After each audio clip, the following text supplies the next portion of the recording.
Hola Fabio, nosotros somos el grupo 3. Mi nombre es Victoria Montañez. Yo soy Laura Forero. Yo soy David Vázquez. Yo soy Felipe Oquendo. Yo soy Marco Rojas. Y yo soy Camila Vargas. Y hoy estamos en la Biblioteca Nacional, pues un poco por lo que veníamos hablando de la Feria del Libro, de Hugo Mujica y del texto para este video que es La Casa. No sé si alguien quiere empezar diciendo lo que opinó. Yo personalmente tuve que leerlo muchas veces porque pues yo estoy más acostumbrada a leer filosofía y cuando se combina con la poesía me pierdo muchísimo. Entonces, pues creo que las clases en ese sentido sí fueron muy útiles, como ir pausando en cada frase e interpretarla. Sí creo que es un texto muy complejo, por aquello de la poesía especialmente.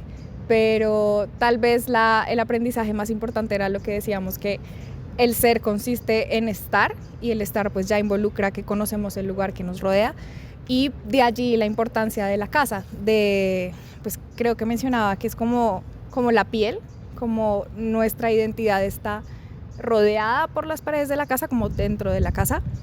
Pues eso fue lo que yo entendí. Un poco complementando, también sirvió esa explicación que nos hacía Fabio sobre que en el alemán no existe o no se diferencia el ser del estar, porque también siento, pues es compleja la lectura, pero siento que también lo que Mujica intentaba decirnos es que el habitar la casa le daba sentido a la arquitectura, como el existir de la arquitectura, el habitarla, no solo el objeto, sino lo que sucede adentro, cómo nos identificamos, cómo nos apropiamos de la arquitectura.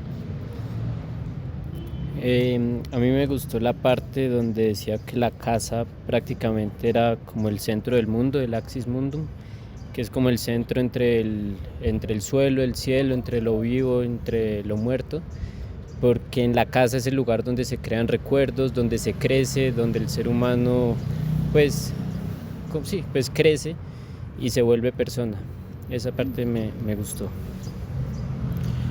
Siguiendo con esa idea, yo lo relacioné mucho con el tema de las malocas, que pues yo en estos días tuve una charla sobre malocas en una clase, y sí hablábamos justo de eso, de los rituales que hay detrás de una maloca y de cómo deja de ser simplemente un cerramiento, una cubierta, que pues son como capítulos que se mencionan en el texto, sino que todo junto y con la identidad cultural de las personas que lo habitan se vuelve algo que es muy representativo para ellos. Hacen rituales, se dejan espacios en las cubiertas para el humo del fuego, se vive en comunidad,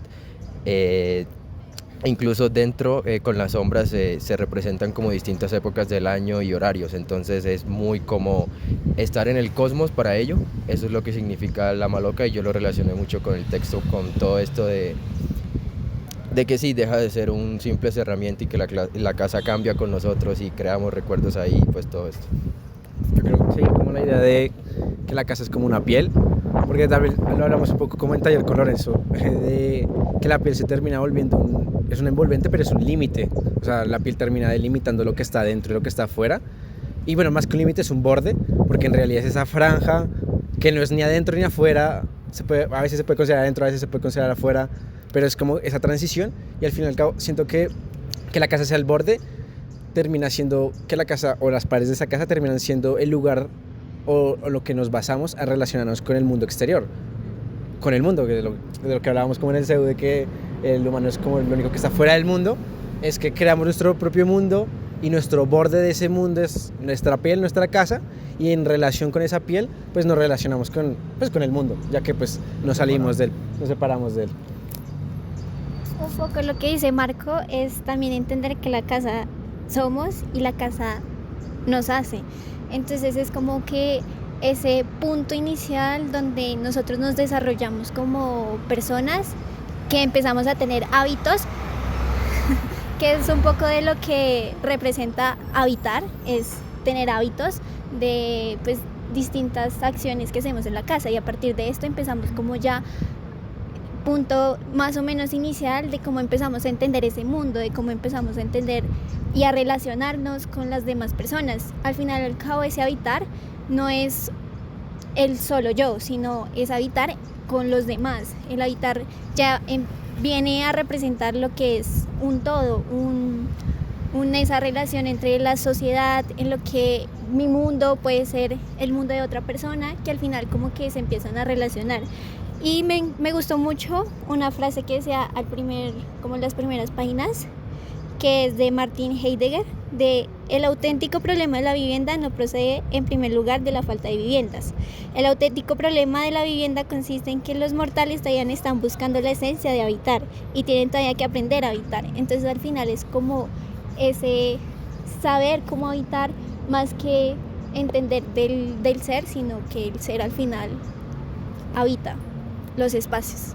Sí, ahora que dices eso, Cami, me acordé que en una parte le dan mucha importancia a los visitantes y a toda la reunión que se hace, y ahí pasan a hablar del fuego. Entonces, porque el fuego es un elemento fundamental en el hogar, de ahí la palabra hogar, que tiene que ver con lo de la maloca y con lo del humo, porque es alrededor del fuego que las sociedades históricamente se han venido congregando, y son esas relaciones sociales las que relacionan, creo que un poco todo lo que hemos visto de la individualidad, pues que tiene cada uno, y cómo se relaciona con la arquitectura como algo universal, como algo social, como algo público, colectivo. Entonces, pues sí, esos son nuestros pensamientos en la lectura. Muchas gracias.